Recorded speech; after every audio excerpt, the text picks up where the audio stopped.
Our next guest, political strategist Dean Snyder, has been following tonight's events since the start, more than 8 hours ago. Dr. Snyder, let's start with you. What's your view?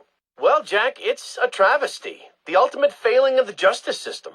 A vigilante cleaning up our streets after countless deaths and bombings? What has happened to our police force? And what about James Gordon? He didn't exactly prove himself tonight. Hold on a minute, Dean. Now, I'm no defender of the GCPD or Captain Gordon for that matter. Like you said, tonight's debacle is some reflection of his efficacy, but I can't see any police force in any municipality doing a substantially better job against criminals like this Joker character or any of the hired killers he's brought into town. I mean, these guys are a different breed. We've never seen anything like this. So for me, it's less a reflection on Gotham's cops and more of a reflection on the state of our country. A country where our mental health and education systems are so warped and broken that we produce criminals of this nature. You raise an interesting point, Hank, but what I'm wondering is what we'll do next. No, it's not an interesting point. It's just plain wrong. They're both wrong.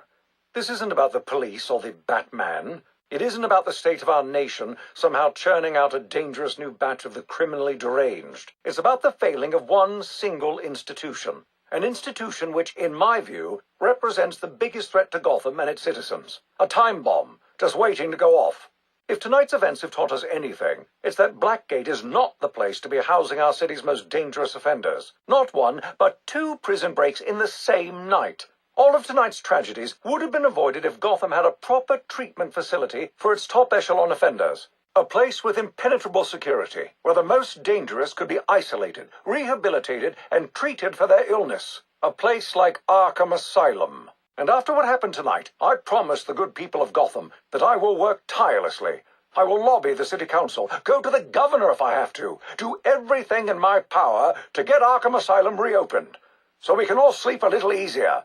There you have it. Quincy Sharp placing the blame for tonight's events not on the Batman, not on the Joker, but on Blackgate Prison, and pledging to return Arkham Asylum to full operations. We'll be back with more from Mr. Sharp and our other guests when the Jack Ryder Hour continues after this message.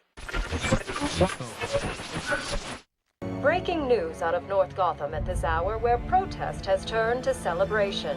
Under extreme pressure from Gotham's citizens, Mayor Hill has just announced his resignation. While Hill has not ruled out a possible run for re-election in the new year, his resignation means that Peter Grogan will likely not be the next police commissioner of Gotham. Speculation has already begun about who the new mayor will appoint as commissioner, with many pundits naming GCPD Captain James Gordon as the frontrunner. And now to South Gotham, where Vicky Vale brings us this live report. Thanks, Janine.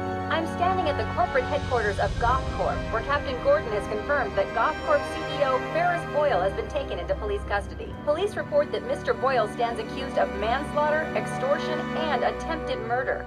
Shocking accusations given that just earlier tonight, he accepted the Wayne Foundation's award for Humanitarian of the Year. Also in custody is the notoriously elusive underworld crime boss Oswald Cobblepot, better known as the Penguin, as well as a GothCorp cryogenicist, Victor Freeze. Mr. Freeze is being held under heavy guard at Gotham General, receiving treatment for an undisclosed medical condition. Quincy Sharp has suggested that Mr. Freeze is yet another example of the type of criminal that needs the specialized care that only Arkham Asylum can provide. Police credit these arrests to solid police work, but this reporter suspects the vigilante known as the Batman had more than a small role to play. On a personal note, I owe Batman a debt of gratitude for rescuing me from almost certain death earlier this evening.